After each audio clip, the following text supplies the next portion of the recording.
Ibabase ko ito sa ano yung mga reasons kung ba't ako na convert to Catholic.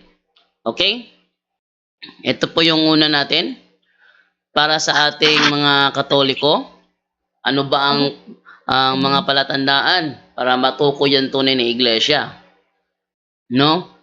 Una, ang tunay na iglesia must be founded by Jesus Christ.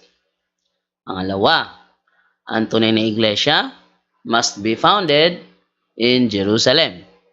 Pangatlo, ang tunay na iglesia must be founded in 1st century. Ngayon, kung ang ating iglesia ay hindi pumasa dyan, ay sigurado bagsak. Halimbawa, kiniklaim natin na tayo ay founded by Jesus Christ. Pero ang mga encyclopedia, iba naman ang sinasabi. Ibig sabihin, nagsisinungaling lang tayo sa ating sarili at sa mga tao na ating pilit isinasaksak na tayo ay founded by Christ. Ang mga referensya naman pala, hindi pala si Christ ang founder. So, yan. Pangalawa, pag ang kanyang iglesia hindi na itatag sa Jerusalem, bagsak rin yun. No? Kung sa Jerusalem man na itatag, hindi naman nangyari sa 1st century, bagsak rin yun. Kailangan talaga kompleto. Founded by Christ, founded in Jerusalem during the 1st century.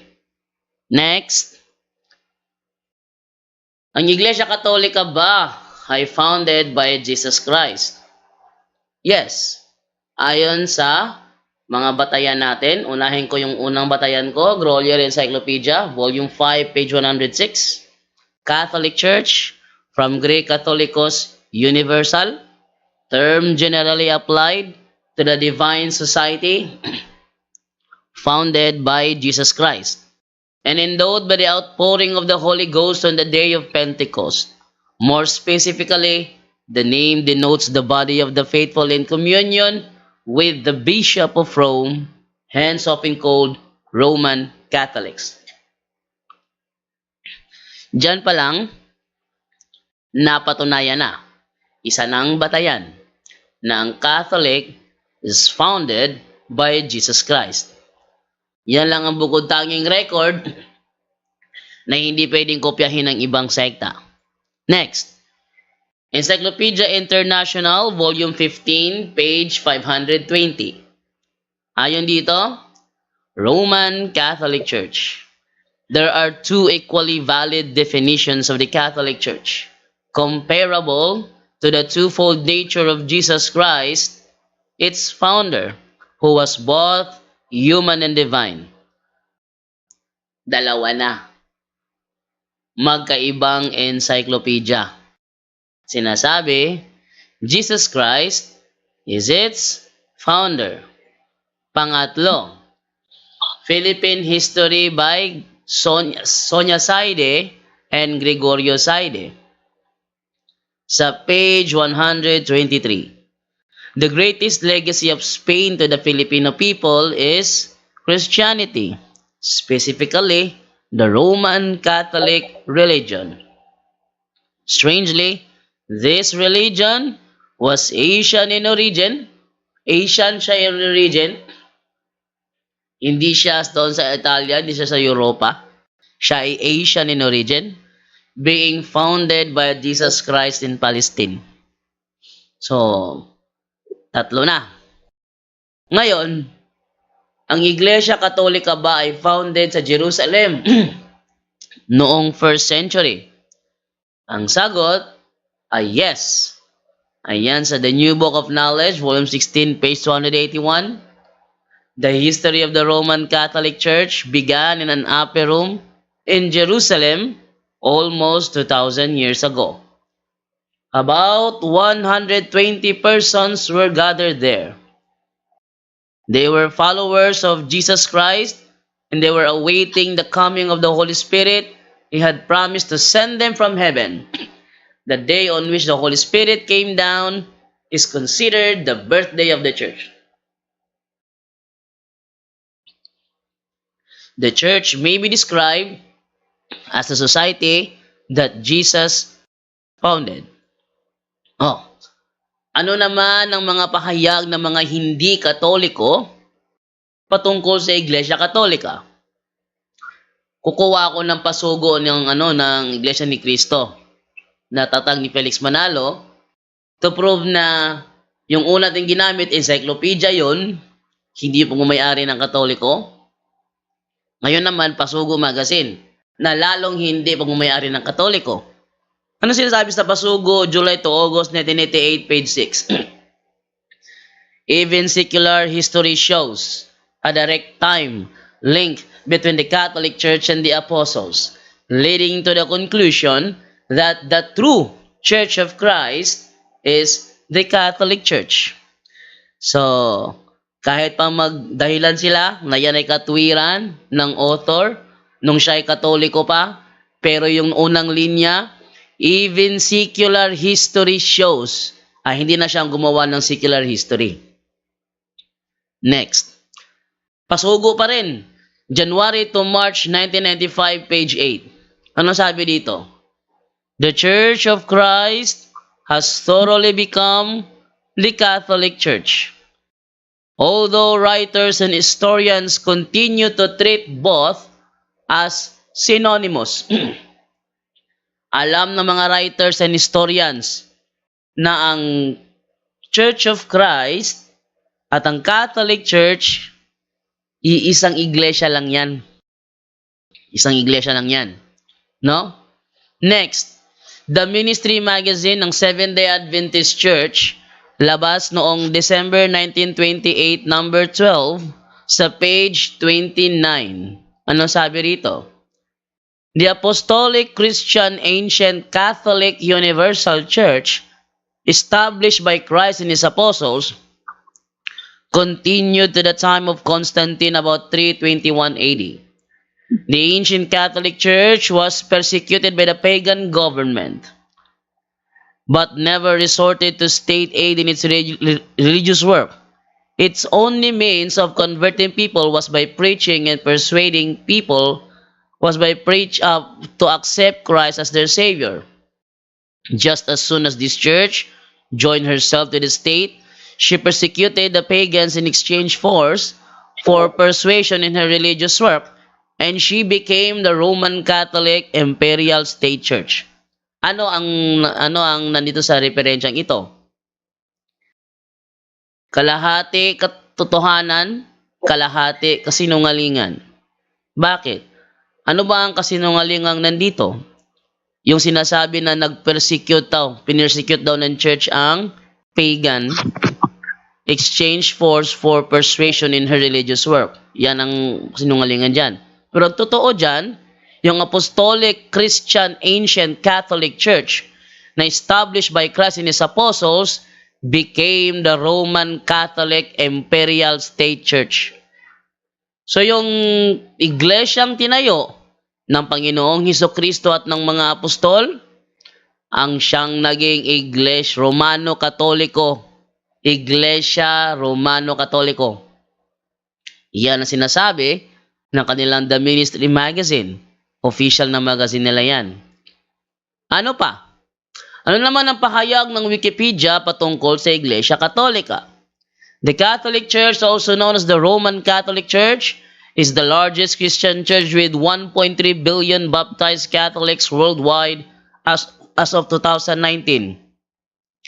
The Catholic Church teaches that it is the one Holy Catholic and Apostolic Church founded by Jesus Christ in His Great Commission, that its bishops are the successors of Christ's apostles, and that the Pope is the successor to Saint Peter, upon whom primacy was conferred by Jesus Christ. Catholic, from Greek Katholikos or Romanized Catholicos, literally universal, was first used to describe the church in the early 2nd century. The first known use of the phrase Catholic Church occurred in the letter written about 110 AD. So noong 110 AD pa lang pala, naisulat na ang pangalang Catholic Church from Saint Ignatius of Antioch to the Smyrnians, kung saan na ganito ang mababasa.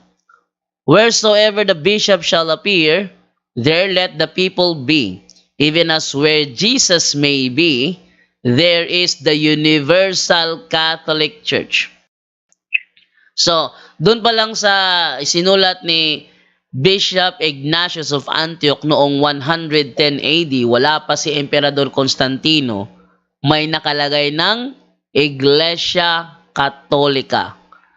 Paano naman nangyari ang mga ito? Una, si Kristo nagtayo ng iglesia. Yan ay nasa Mateo 16:18. Nang itatag ni Kristo ang kanyang iglesia, hindi niya ito binigyan ng pangalan. At sa panahong yan, hindi pa tinatawag na Iglesia Katolika ang tunay na iglesia, ganun pa man, existing na siya. Maaring nahuli ang pagkakabigay ng pangalan, pero ang iglesia na siyang pinangalanan ay existed na. Pangalawa, ito ay nakarating sa Antioquia. Yan naman ay pinatunayan ng Gawa 11:26, kung saan doon sa Antioquia, unang tinawag na Kristiyano ang mga tagasunod ni Jesus. Ayon sa Biblia, na ang iglesia ay pinangasiwa sa mga obispo. Ayon sa Gawa 20:28, ginawa kayo ng Espiritu Santo ng mga obispo upang pakanin ninyo ang iglesia ng Panginoon. Ikatlo, dahil obispo ang namamahala, tingnan natin ang list of bishops ng Antioch kung saan nakarating ang unang iglesia. Ang list of bishops of Antioch, nangunguna, Pedro. Pangalawa, Evodius. Pangatlo, Ignatius. Sino ang unang obispo sa Antioquia? Saint Peter, also known as Peter the Apostle, or Simon Peter, Simon or Cephas, literally rock, was one of the 12 apostles of Jesus Christ and one of the first leaders of the early Christian church. So ang unang obispo sa Antioquia, si Pedro Apostol. Siya ay Bishop of Rome at Bishop of Antioch. Last 2 minutes. Sino naman ang ikalawang obispo sa Antioquia? Saint Evodius or Judaeus was an early Christian bishop of Antioch succeeding Saint Peter. Evodius was one of the 72 disciples of Christ. Ayon sa Lucas 10:1 at 17, isa si Evodius sa 72 na kinuha ni Kristo. And Catholic tradition has always held that he was the first bishop of Antioch after Saint Peter. So siya ang sumunod kay Saint Peter bilang Bishop of Antioch. However, we are not sure in what year he assumed the position. As Bishop of Antioch, he was the first to coin the word Christian to refer to the disciples of Jesus. So siya pala ang nagbigay ng pangalang Christian doon sa Gawa 11:26. He probably died between the years 64 to 67 when he was then succeeded by Saint Ignatius of Antioch. So nauna si Apostol Pedro, Bishop of Antioch, sumunod si Evodius, isa sa mga 72 disciples of Christ, siyang nagbigay ng pangalang Kristiyano sa tunay na iglesia, and then sinundan siya ni Ignatius of Antioch. Sino naman ang ikatlong obispo sa Antioquia? Ignatius of Antioch, also known as Ignatius Theophoros, literally the God-bearing, was an Last early... 30 seconds. Ha? 30 seconds. Oh. Was an early Christian writer and patriarch of Antioch. Disciples of John the Apostle, chosen to serve as Bishop of Antioch, and si Peter mismo naglagay sa kanya sa nag-iwan ng direksyon para siya gawing obispo sa Antioquia, at siya ang pinasimulan ng pangalang Iglesia Katolika. Kaya ang tunay na Iglesia Katolika ang siyang tunay na iglesia. Yan ang ating... Yeah, okay. Sakto, yes, Okay. bro. So, yun, salamat po. So, unang tanong bro, John Do, kasi base sa rules, kung saan lang talaga binanggit mo, doon lang ako magtanong. Sabi mo, ang true church founded by Jesus must be in the first century, started in Jerusalem. Ang tanong ko bro, itong encyclopedia na ginamit mo, at saka dalawa itong encyclopedia na nag-prove na si Jesus ang founder, saka Encyclopedia International, saka yung Philippine History. Kailan, anong taon ito bro ginawa, itong mga aklat na ito? Objection, moderator. Okay, may objection po tayo, no? So ano po yung objection, Brother Jando? Ang topic natin, Sa patutunayan. time ko, Mr. Moderator, pati Yes, stop, pause po. Naka-pause po yung time natin. Sige po, Bro Jando, ano po yung concern natin? Objection? Ang topic natin is Catholic True Church. Hindi natin topic kung kailan isinulat ang mga history na ginamit ko. counter objection please. Okay po. Pwede? Yes, so yun po yung concern niya for his objection ng affirmative. So ngayon, okay, ano po yung objection din natin or concern natin, Mr. Negative? Valid po yung tanong ko kasi gipatunayan niya na yun nga, founded dito sa una pa lang, founded ni Jesus sa first century. Ang ginamit niya itong encyclopedia, dalawa at saka yung Philippine History. Kaya tinanong ko lang kung kailan ginagawa yan na sila yung magpatunay na ang itong sa first century, yung mga sinabi dito, totoo talaga. Di naman out yan, Mr. Moderator. Yan. Ang sabi niya, yung kanyang katanungan daw ay valido. Pero hindi mo valido yon. Ang tawag doon sa tanong niya, kasi gumamit ako ng encyclopedia hindi para ipresenta kung anong taon ito lumabas. Ginamit ko yon para ipresenta na nandoon ang information na kakailanganin ko sa debate. Ganon. So, dahil tinanong niya ako kung anong taon, lumitaw yung ginamit ko yung encyclopedia at mga history, ang tawag doon genetic fallacy. Basahin po natin ha. The genetic fallacy is an error in reasoning where an argument or claim is dismissed. Dinismiss na yung argument ko or yung claim ko, dinismiss lang niya bigla, validated or judged based solely on its origin or history rather than its original actual content. It operates on the logic that something is inherently good or bad because of where it came from.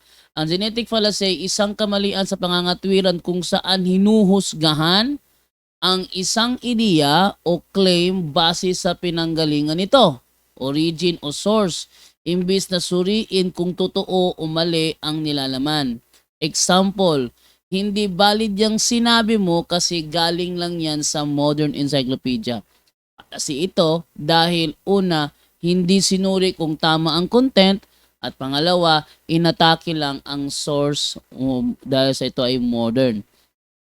Sa madaling salita, ang tanong niya hindi nakabatay sa content. Ginamit ko yon to show the content. Pero ang tanong niya wala sa content. Ang tanong niya kung anong taon. Yung tanong na anong taon lumitaw, pwedeng tawagin yung red herring.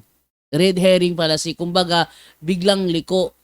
Ginamit ko yung librong yon para hindi ipalita kung kailan lumitaw yung libro, anong taon lumitaw yung libro, kundi yung content na nasa loob. Kasi sa akin na explanation, ayon dito sa pahina 105, sinabi po dito ganito. Wala namang sinabi na ito ay itong librong ito ay lumitaw noon kaya dapat paniwalaan kasi ito ay ginawa noong. Hindi naman ganun yung argumento. Yung tanong talaga niya, hindi valido. Very responsible lang, brother. Counter objection. Okay. 18th century, 19th century, dali lang yung pagsabi. Counter 20th objection. century. Brother Angel, moderator. Sandali lang po, Bro Jando. Patapusin po natin si Bro Reuel. Sige po. So, yun lang ba, Mr. Moderator, yung ano ko, yung giit ko talaga na my question is very valid kasi ginamit niya itong tatlo, pagpatunay na si Kristo ang founder. Kaya as negative, it is my obligation na hilingin kung kailan ito nagawa. Yan man lang eh. Okay, so okay na po yan. Okay, so I think narinig na po yan ng affirmative natin. So Bro Jando, ano po yung counter-objection nyo? Go ahead. Ginamit ko ang encyclopedia, hindi dahil kung kailan lumitaw ang encyclopedia. Ginamit ko ang encyclopedia dahil ang information niya nagpapatunay ng Catholic Church founded by Christ. So dapat doon siya sa information magtanong at hindi sa libro kung kailan lumitaw. Dahil ang topic natin, Catholic Church, True Church. Hindi ko pinatutunayan dito kung kailan lumitaw ang encyclopedia ang ginamit ko. Di wala naman ko sinabi na ang encyclopedia ito ay lumitaw noong... Sandali po. Sandali po, Bro Reuel. Sandali po. Patapusin po natin si Bro Jando. Sige, go ahead, Bro Jando. Ulitin ko, moderator. Ginamit ko ang encyclopedia, hindi para patunayan ko ang encyclopedia kailan lumitaw, kundi para patunayan ng paksa ko na ang Catholic Church ay true church dahil founded by Jesus Christ. So, mag-focus siya sa main subject ng ating issue ngayon at hindi sa tabi-tabi. Mr. Moderator. Okay, sige po. Yung counter-objection uli natin para mapakinggan negative. Both sides. Naghanap ako ng how we call it, mali bilang affirmative siya kasi kaya nga negative ako. Isang nakita ko na doon ako nagtanong itong mga ano niya, mga source kung dapat ba itong kapaniwalaan. Kaya tinanong ko una kung kailan ito ginagawa. Iyon man lang, Mr. Moderator, valid po yan. Masagot po niya yun. 19th century ba? 20th century? Or 18th century? Di naman mahirap yan, Mr. Moderator, sagutin. Okay, sige, moderators time po, no? So, decision. So, ang concern nyo po kung kailan ginawa yung encyclopedia, tama po ba? Oo nga, yung mga tatlo ito, Philippine history, yung encyclopedia, tapos encyclopedia international, yun man lang eh. Kailan yan ginagawa? Okay, so ganito po yung decision natin, no? Malinaw naman po ang sabi na rin po ng affirmative natin na yung sa kanya is mas concerned siya doon sa sinulat, ito ba totoo o hindi, no? But on your side, gusto mo pa rin na siyempre himayin kung kailan ba talaga sinulat yan, no? So ang ano po so ang ano ng affirmative diyan is para sa kanya irrelevant po. So the best decision po dito is it's either we can go to siguro pa mas maganda po ngayon we can go to the next question dahil ang affirmative nag-object siya dun sa question niyo po. So let's go to the next question po, much better po. Okay, so next question. Sandali po, i-resume po natin ang oras. The time starts now. Itong ginagamit mo, encyclopedia na nag-prove na founded by Jesus Christ, Encyclopedia International founded by Jesus Christ, Philippine History founded in Jesus Christ pa rin. Hindi mo masabi ang date kung kailan ginawa ang mga ano ito, may tinatago ka ba or wala? Wala akong tinatago at ginamit ko yan bilang patunay ng Catholic Church, True Church, founded by Christ, at hindi ko issue ngayon kung kailan lumitaw ang aking encyclopedia na ginamit. Next question. So next question, kung wala kang tinatago, bakit hindi mo masabi kung kailan ito ginagawa? Hindi ko sasabihin at hindi ako sasagot sa mga katanungan na hindi naman link sa aking proposition. Next question. Mr. Moderator, objection. Okay, pause po. Time pause po. So sige po, go ahead. Ano po yung objection nyo? ito daw ginagamit niya na encyclopedia, dalawa, na proof ni Jesus founded in first century. Totoo ba yung narinig ko na hindi daw ito link sa patunay niya ngayon? Totoo ba yun? Objection ko lang yun eh. Okay, no? So ano po yung so may ano ka doon, Brother Jando? Counter objection doon? Yes, counter objection ko doon, moderator. Ang issue ko ngayon is patutunayan ko na ang Catholic True Church founded by Christ. Hindi ko naman issue dito kung kailan nagsilitawan yung mga encyclopedia ko. Gaya kahapon, yung mga ginamit niya kahapon ng mga ebidensya niya. Hindi ko naman Mr. tinanong kung Moderator, kailan lumitaw objection. yun. Bro Mr. Rayuel, Moderator. Di pa sandali ako po, tapos. Bro Rayuel, nagsasalita pa po si Bro Jando, no? So, Di mo object ako, Mr. Moderator. yes, after na lang po ng amin nga, no, para hindi tayo magkasabayan. Hindi kasi Sige po. damage na kung magsalita pa niya ng out of topic. Ang kahapon, tapos na yun. Moderator, Kaya nga ako, Sige po, Bro Rayuel, sandali po ha. moderator, Bigyan po na natin siyang time na matapos na sa sinasabi niya. Sige, go ahead, Bro Jando. pinaliwanag ko lang naman na yung kahapon, yung mga ebidensya niya, hindi ko tinanong kung kailan nagsilitawan yung mga ebidensya niya. Hindi ko tinanong yun. Kaya ngayon, irrelevant din na tanungin niya ako kung kailan lumitaw yung mga encyclopedia ang ginamit ko. Dahil ang issue ngayon, patutunayan ko na ang Catholic Church, True Church, founded by Jesus Christ. Okay, counter objection, Mr. Negative, Brother Rayuel. Okay, Mr. Moderator, as I oppose, na tapos na yung kahapon. Iba na yun eh. Ngayon tayo nag-usap, hindi na kahapon. Kaya nga, nag-stick ako sa rules. Ayaw kong ma-out. Dito ako nagtanong sa mga gipaliwanag niya na dininay niya na hindi daw links sa paliwanag niya. Kaya ang tanong ko, Mr. Moderator, sana hindi, ang objection ko, sana hindi na siya mo out of topic sa sagot niya. Kasi di naman tayo nag-usap kahapon eh, ngayon eh. Yun lang, Mr. Moderator. So, ano na ba, Mr. Moderator? Tanong ako uli or magsagot siya? Okay. So ayan, no, napakinggan na po natin ang both side, no. So malinaw naman po 'yan. So sabi niya irrelevant.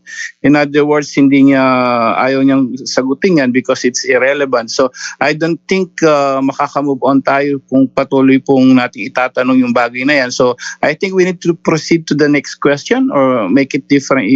Iyan muna lang po, no. Ibahin mo na lang yung question ngayon kasi parang kanina pa niya sinasabi that's irrelevant po. So let's proceed to the next question na lang po. Ibay na lang ng konti po. Salamat. So the times resume po tayo. You have 4 minutes and 36 seconds, Brother Rayuel. Go ahead for your cross-examination. Okay, next question. Itong Encyclopedia International Philippines History, New Book of Knowledge, Pasugo, INC, Pasugo, dalawang Pasugo yun eh. Tapos, itong sa SDA, mamaya iba itong tanong. At saka sa Wikipedia, ang mga ano dito bro, ang mga nagsulat dito, Sabadista ba, Dominguista, or Bernista? Na ibig ko sabihin, Objection, moderator. mga araw ito nagsamba. Objection, Sabado, moderator. Bernis. Sandali, the time pause po tayo, Brother Rayuel. Sandali po, may objection po si Bro Jando, yung affirmative natin. Go ahead, Bro Jando. Ang issue ngayon, Catholic Church founded by Jesus Christ. Hindi ko issue dito kung ang nagsulat ba ay Sabadista ba o Dominguista. Katunayan, yung ginamit ko kanina, Brother Moderator, yung The Ministry Magazine, Sabadista yon, Seventh-day Adventist yon. Pero hindi dito issue ngayon kung Sabadista ba o Dominguista ba ang author. Ang issue ngayon, patutunayan ko na ang Catholic Church ay True Church founded by Jesus Christ. Yon ang issue ngayon. Mr. Moderator. Brother Rayuel, sige po, continue po for your counter objection. Sige po. Objection naman ito, hindi naman ito sagot. hindi siguro ako makalabag sa rules. Kahapon, sabi niya, pag Katolik ang gamitin ko, bias talaga yan. Sabi niya. So kaya ngayon, tinanong ko, para hindi siya maging bias. Sama nagsabi niya ni, maliban sa itong kuan, Ministry SDA, na kinuha niya, itong mga ginamit niya lahat, 1, 2, 3, 4, 5, pasugo, Wikipedia, 6. Ito ba sila ay, ano bang mga araw ang samba nito? Biyernes? Sabado? Maliban sa isa, may Sabado na eh. Itong iba, Linggo? Iyan man lang ang tanong ko eh. Kasi siya nga nagsabi, pag mga Katoliko ang aking kuan, aking gamitin, Brother Yuel, bias ako. Kaya tinanong ko kung anong mga araw ang mga samba nito. Kaya valid po yung tanong ko. Okay, kanina po ang tanong nyo narinig ko kasi anong relihiyon nila eh. Tama po ba? Yung una po eh. Tama? Hindi ko nagtanong ng religion. Nagtanong Okay. ako kung anong araw ang mga samba nito. Maliban itong, kasi alam ko na ito, itong Ministry SDA, para masabi niya na hindi siya bias. Kasi siya man nagsabi, pag Katolik daw na gamitin niya, kahapon yan, kahit reviewin natin, bias talaga siya dyan. So, valid po yung tanong ko, para hindi siya maging bias, ang tanong ko, maliban itong Ministry SDA, itong 5 na binanggit ko kanina, ano bang araw ang samba dito? Biyernes? Kung Biyernes, Muslim.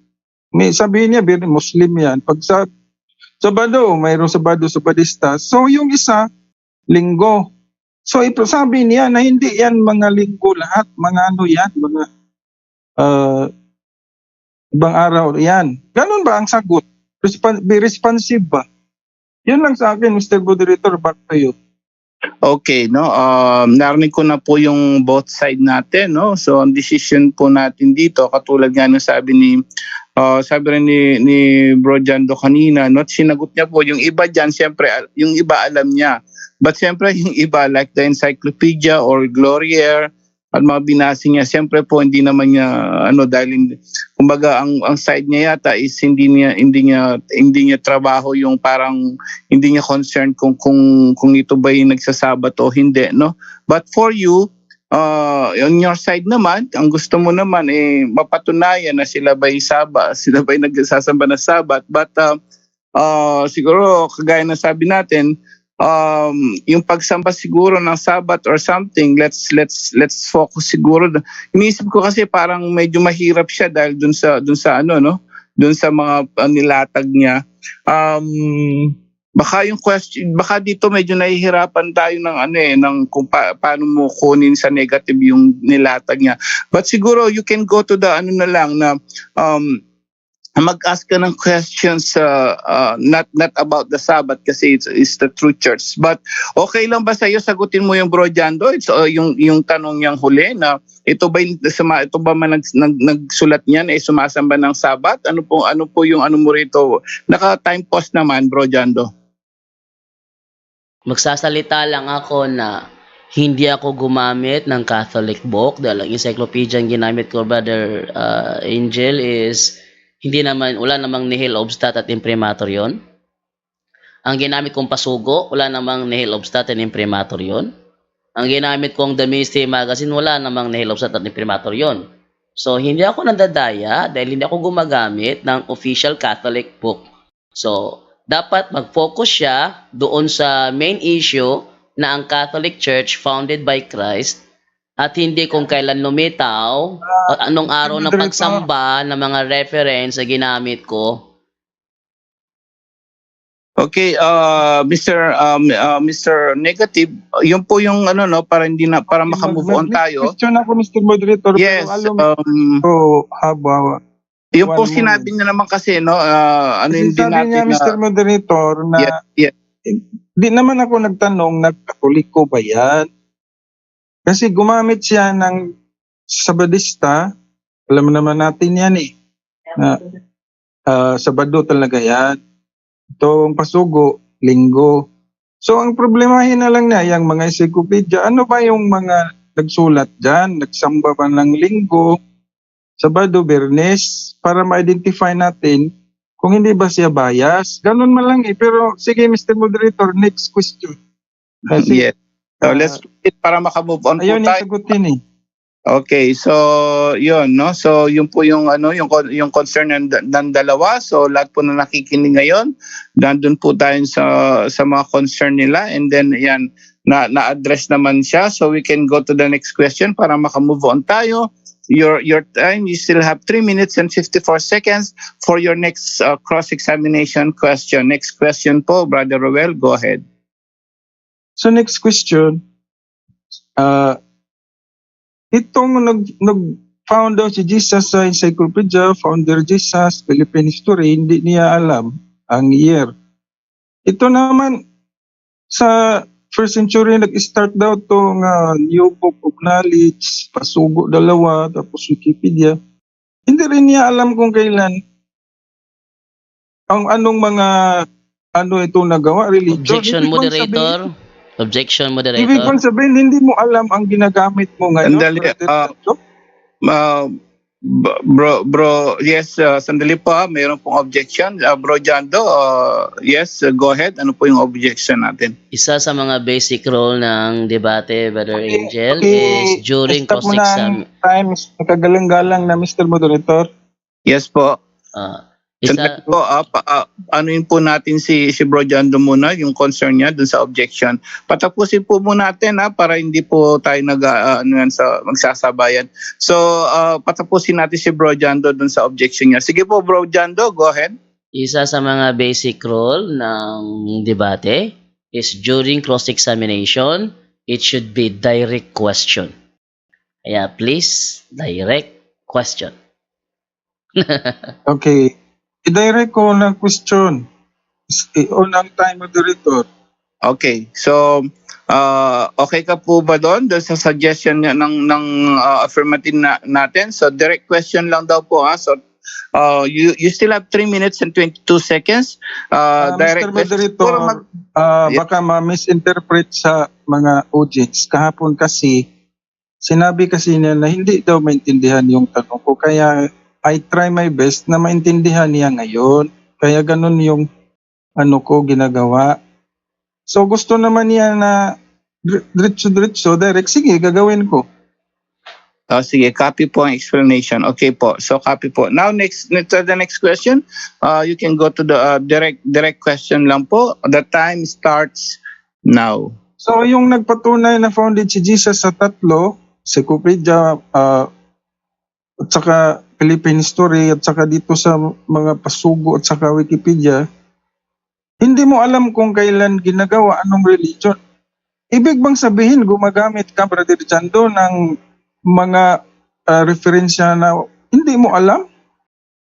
Yan po mga kaibigan, mahirap po pag ang ating kalaban walang karanasan sa isang tunay na debate. Hindi niya alam na ang kanyang ginagawang paraan ay kung tawagin ay genetic fallacy. Tandaan niyo ng panahong ito, hindi ko pa alam ang different types of fallacy. Pero nakikita ko, mali talaga ang tanong. Sige po, Bro Jando. Sandali po, Mr. Negative. Sandali po, Bro Raywell. Sige, ano yung objection? Nagtatanong naman siya kung alam ko ba ang referensyang ginamit ko. Hindi nga dito natin issue kung kailan lumitaw ang referensyang ginamit ko. Ang issue natin dito yung information ng nasa referensya ng Catholic Church founded by Jesus Christ. Yun ang kontrahin mo. Hindi yung doon ka nakatutok sa kailan lumitaw ang referensya ko. Moderator, hindi ako sasagot ng mga katanungan na hindi ayon sa paksa ko na Catholic Church founded by Jesus Christ. Mr. Moderator. Yes, Bro Roel. Sige, go ahead po for a counter Alam objection. mo, isa po akong debater na sumusunod talaga sa debate ngayon na sabi mo, according to the rules, dyan lang magtanong sa mga sinabi na ito kasi yung mga ginagamit niya, Mr. Moderator. Sa lahat ng tanong ko, hindi niya alam. Kaya ang tanong ko, Mr. Moderator, valid yan na ito bang ginagamit mo na mga referensya na lahat ng tanong ko hindi mo alam? Gumagamit ka ba ng referensya na hindi mo alam? Ganun lang eh. Gumagamit ka ng referensya at hindi mo alam or alam. Ganun lang eh. Okay. Sasagutin ko yung Brother Angel. Sagutin ko yon. Okay, sandali po. Yun eh. Okay, yun na pala. po. So far, Thank you. yes, okay At na po least. yan. So, at least na ano na po tayo, naliwanagan na lahat. At yan, meron na po sagot si Brother Jando. We can move on. So, yung pong bago ka sumagot, Bro Jando, kailangan iset uli natin ng time, no? So, we still have 2 minutes and 50 seconds for our cross-examination. Now, yung pong sagot naman ni Brother Jando dun sa mga tanong ni Brother Reuel. Sige, go ahead, Bro Jando. Sagutin nyo na po. Alam ko ang mga Starts now. Alam ko ang mga referensyang ginamit ko kung saan nakalagay doon na ang Catholic Church founded by Jesus Christ. Pero ang tanong mo kung kailan lumitaw yun, anong pagsamba ng araw na yun, hindi yun ang issue, kaya hindi ko sasagutin yun kahit na alam ko ang sagot doon. Hindi ko sasagutin yun dahil hindi yun ang main issue. Mag-focus lang ako sa main issue. Kaya next question. Okay, next question. Sabi mo, alam mo, tapos hindi mo lang isabi. Ibig mo bang sabihin na ulitin ko ang tanong ko kanina, may tinatago ka? Yes or no? No, wala akong tinatago. Ayokong sabihin ang information na hinihingi mo dahil hindi yan ang main topic natin. Ang main topic natin, patutunayan ko na ang Catholic Church, true church, founded by Jesus Christ. Doon ka umikot at hindi doon kung kailan lumitaw ang libro dahil hindi ko naman issue dito kung kailan lumitaw ang libro at anong araw ang pagsamba nila. Kaya mag-focus ka. Huwag mo Mr. sanang Moderator, ipakita. doon na sa sagot yan. Sagot na ba yun? Sagot or- yun. Ano ba naman to? Wala pang time na ano eh. Nasa Sandali. ano pa tayo? Nasa objection. Di pa naon ang time. Sandali po, no? Okay, ganito po yung nangyari, no? Malinaw po yung nangyari. Yung sinagot niya, yung ano mo, no? Na ang sagot niya, yun nga, na hindi siya sasagot because it's irrelevant for him. So ngayon po, continuous po yung time nun, no? So tuloy-tuloy, tapos medyo nag-follow up lang kayo or something. Tuloy-tuloy po yun. So now, yung po daw po yung sagot niya, no? Because it's irrelevant. Ang gusto niya parang i-cross-examine mo exactly yung sinabi. Parang doon siya nagfo-focus ang affirmative. I-cross-examine mo yung sinasabi doon. Hindi siya concerned doon sa date. Hindi siya concerned doon sa pagsamba nila, whatever, yung nagsulat. So ang sabi niya, according to him, ang sabi po niya is, focus ka po, kumbaga i-cross mo. Gawin mong negative yung sinabi niya, i-cross mo yon at doon ka magtanong mismo doon sa nilatag niya na pwedeng sigurong para mas madaling maintindihan natin lahat. Pwede sabihin, bakit niya sinabi yan? Ganito yan. Ayon sa ganito, yung sinabi niya yan, mali yan kasi ganito. In other words, focus ka po doon sa sinabi niya, nilatag niya. Hindi siya concerned kung kailan. Yun po yung sagot niya kanina. So, okay po na po ba yun? So we can proceed to the next question, Brother Reuel. Objection, Mr. Moderator. Sige po, bro. Go ahead. Karapatan po niya na sasagot sa tanong ko. Hindi po niya ako turuan. Hindi po karapatan niya ngayon na magturo sa akin. Kaya yun lang po, Mr. Moderator. Huwag naman tayong turuan kasi nag-debate nga tayo, ba't turuan pa tayo kung saan tayo magtanong. Moderator, Yun lang po, Mr. Okay, so go ahead, Bro Jando. mag-ruling ka, moderator, dahil alam ko ang karapatan kong sumagot at ang karapatan kong sumagot ay yung nauuko lamang sa main issue ng topic. yung mga tanong niya na hindi naman nauukol sa main issue ng topic, talagang hindi ko sasagutin yon. At marami na nagrereklamo sa comment section. Wala na ba daw siyang matinong sagot? Sabi sa mga comments out, tanong sa comment section. Please, moderator, mag-ruling ka. Dahil, ulitin ko Mr. Moderator. ulitin ko, moderator, hindi ako sasagot sa mga katanungan na hindi nakaukol sa main issue ng topic natin ngayon. Kahit na ano itanong pa niya, basta hindi yun ang issue natin ngayon, hindi ako sasagot. Moderator's decision na po, no? Para makamove on Rayuel. Sandali po, Brad Rayuel, no? Kasi, sige po, Mr. go ahead. Moderator, sige, iwanan ko na ito ha, kasi sabi niya, hindi naman talaga niya links ito sa topic niya kanina. Tsaka Yes, so, napansin ko na ginamit niya ito na hindi niya alam. So mag-iba ako ng tanong. Okay, Ganun lang sandali po, kasimple. no? Yes, so ganun na lang po. Yun po yung malinaw na, narinig niyo na po ba? Na ang sabi niya, hindi niya sasagutin. And that's actually, yun yung ano niya, no? Yung side niya. So, hindi niya He is denying his document. So, iba ang tanongin ko kasi gidinay na niya Objection, ito. moderator. Sandali po, yes.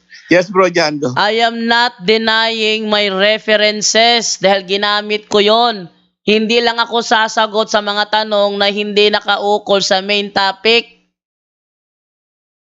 No, yan po yung sabi niya, no? So, Moderator, balik ko na yun na hindi niya ako turuan kasi nag-debate kami. Wala siyang karapatan magpuro kung saan ako magtanong.